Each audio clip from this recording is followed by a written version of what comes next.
whirlwind trip here in Israel. They really took you all across the country. I want to thank my good friend Dr. Joseph Frager for bringing me. It was an amazing trip. I had an opportunity to meet so many different people, politics, religion, business, media. I mean, it was just an amazing experience for me. So that's exactly, you're coming right to the final question. This is it. You were just the last place. From here, you're going to dinner and then off to Ben Gurion Airport to fly home. What are you taking from this visit? For a quick day visit, what do you take? You know, listen, I've been to Israel 3 times. This is my 3rd trip, but I think this has been the most monumental trip for me because I've had the opportunity to interact with a very broad cross-section of people.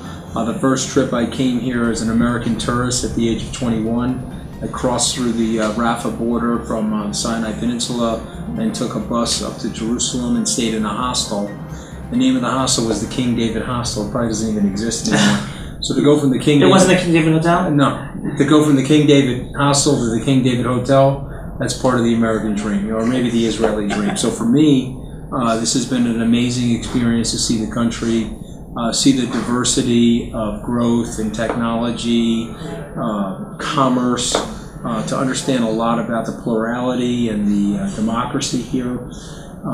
It's been fantastic. Amazing. And with your permission, I just want to touch upon some of the places I know you've gone to. Mm-hmm. I know one day, I think your first day, you started off at Yad Vashem, yes. Jerusalem Holocaust Memorial. What thoughts do you have after going through that? Well, you know, listen, it was very hard not to be moved to tears in a situation like that where you see this human tragedy. I think that when God made the earth, and I was telling Joe this, He made the earth perfect, but He left it incomplete for all of us to finish. And the biggest crime and the biggest sin that you can create is a crime against a friend or a murder. And the notion that a sovereign nation would build a system of organized murder like that and do it so indiscriminately to so many innocent people, it's just devastating to see the magnitude of it. And it's a stain on mankind that frankly should never go away. It's a unbelievable museum of remembrance. It's a message to the future about history and the need to make sure that this sort of history, this sort of dark time for humanity, forget about just the Jewish people, but it's a stain on humanity, because when you think about so many people that had the opportunity to act to end that devastation, end the killing of innocents that didn't act, and we think about our times today, to have apathy against human rights violations or to have apathy against genocide or things like that, it's a great museum to remind us to never forget and to never again let things happen like that. So I was incredibly moved there.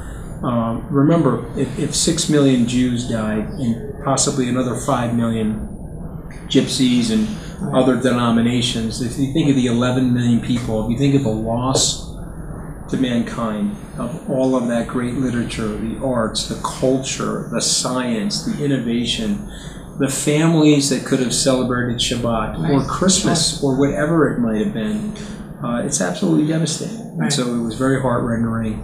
And I just was very glad to be there and very glad to hold that candle of remembrance and to share it with other people. Yeah, and I know right from there, like from a modern tragedy, then you went to history. We took you to the Western Wall tunnels and to the foundation of the temple and the Temple Mount. So what are you taking from that visit? Was that your first time there? Well, it was my first time in the tunnels. Not my first time to the Western Wall, but to go into the tunnels and actually see the magnitude of construction that took place 2,000 plus years ago is just unbelievable. Right. But what's interesting about that is that when you think about where we are today and where we were back then, it's not all that different. You know, Herod at the end of the day was making a statement for the generation of the contemporaries, the people that were living with him, but he knew the magnitude and the majesty of what he was creating was something that we would be holding for many generations. So here we are 2,000 plus years later, and my guess is there'll be 2,000 years from today, someone will walk into that temple, or maybe it'll be fully excavated by then, and they'll look at those tunnels and say, wow, mankind had this ability to create, man and womankind, this ability to create, and our technology is getting better, but our ambition is probably the same. Right, and it's interesting because here you mentioned Herod. Herod built the Temple Mount. Unfortunately, the temple was destroyed. We don't see the grandeur of that building, but then you were taken to his other grandeur building that still stands today, Ma'arat HaMachpelah in Hebron. It was an amazing experience to see that. Amazing experience to learn that history, and obviously that is still completely in the state that it was 2,000 years ago. And it's just a massive monument, and so it was beautiful. It was great to be there. One of my friends, interestingly enough, his mom had died 2 years ago, and so I guess we said Kaddish. Yes, yeah. yes, So wow, that's right. We had enough people in the room, in the prayer room, so just think of the magnitude. He walked out of there and said to me, I can't think of a more holy place to say a prayer of remembrance to my mom in a situation like that. So it was really wonderful. Right, that was at the tomb of Abraham and Sarah, yeah. Mm-hmm. And today I think you saw a lot of business and where joint Arabs and Israelis, Jews and Muslims work together. Mm-hmm. What did you see that you didn't know, or maybe you did know? What do you take from that in the Samaritan Hills? What I take from that is that we have to sort of put aside the politics and really think about human beings and people, whatever the animosities or the antagonisms are in this area of the world, and they could date back for many centuries. For me, visiting some of the commercial sites that I saw, it gives me great hope. It fills me with great optimism about the area. Because what we know about human beings is they get closer to each other, they realize that they have more in common, and they share more things related to love than they do to hate.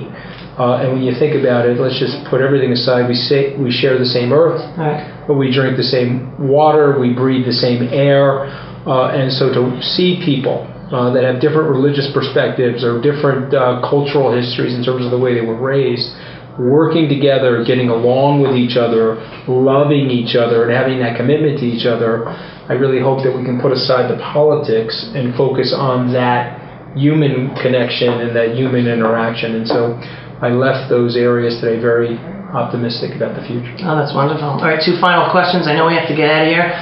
Final message to Israelis, to the Jews after this visit. Well, I would say a couple of things. Number one, you have a tremendous amount of friends out there that you have Christian friends and many denominational friends.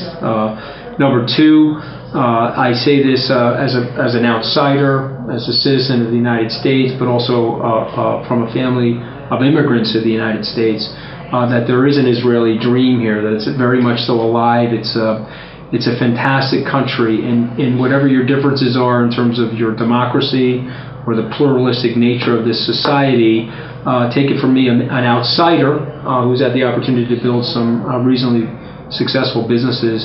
Take it from me, you should be so proud of what you've created here over the last 70 years. But the best is yet to come for this nation. The best is yet to come for the spirit of your religious faith. And you got a lot of friends out there, and so I look forward to returning to Israel. I don't want it to be next year in Jerusalem. I want it to be next week or next month in Jerusalem. Amazing. Well, let's make it happen. So I'm looking forward to that. Amazing. And final question. It's really great to be here. We all know there's a lot of fake news, a lot of misinformation about Israel that people are fed on a daily basis. All ages they're fed, especially on college campuses. One message do you have to the non-Jews and around the world about the truth about Israel? Well, listen, I mean, I've been the victim of fake news. I've been the victim of caricaturization.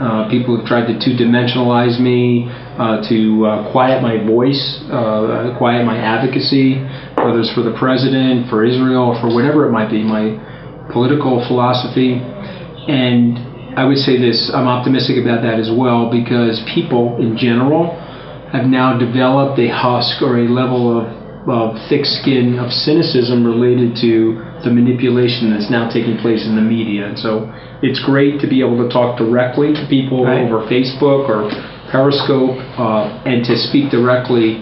And so what I would say to people, follow your true heart. You know the difference between right and wrong. All of us are, and maybe this is a gift from God, in our genes. I think God gave us the creation through His unconditional love to give us the freedom of choice to choose between good and evil, but He also hot-wired us and designed us to really feel what is good in a society versus what is bad.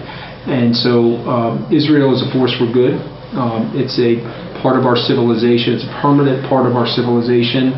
And whatever those voices are that are out there that are against Israel, see through the cynicism of that. Know that it's a land of peace. Know that it's a land of prosperity. And it's also a land of inclusion. And I think that you're doing a good job of that, Avi, and there's other media outlets that are doing a good job of that. But we have to continue that. We have to progress that.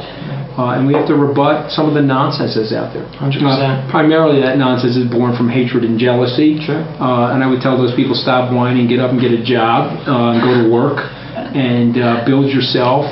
And that's where your self-esteem ultimately comes from, is from your own work ethic, as opposed to waiting for other people to help you. 100%. Anthony, thank you so much. Thanks for your visit. Unbelievable experience. Looking forward to seeing you again. Great to be here. All right, looking forward. Thanks everyone for watching. I don't appreciate the fact that there was no hair and makeup for this, but I'm okay with it. I'm sorry. Next time I'll work on it. Next time. I'm on like 4 hours of sleep and so forth. Vanity is king. Really great. Thanks everyone for watching. Shalom from Jerusalem, everyone. Take care.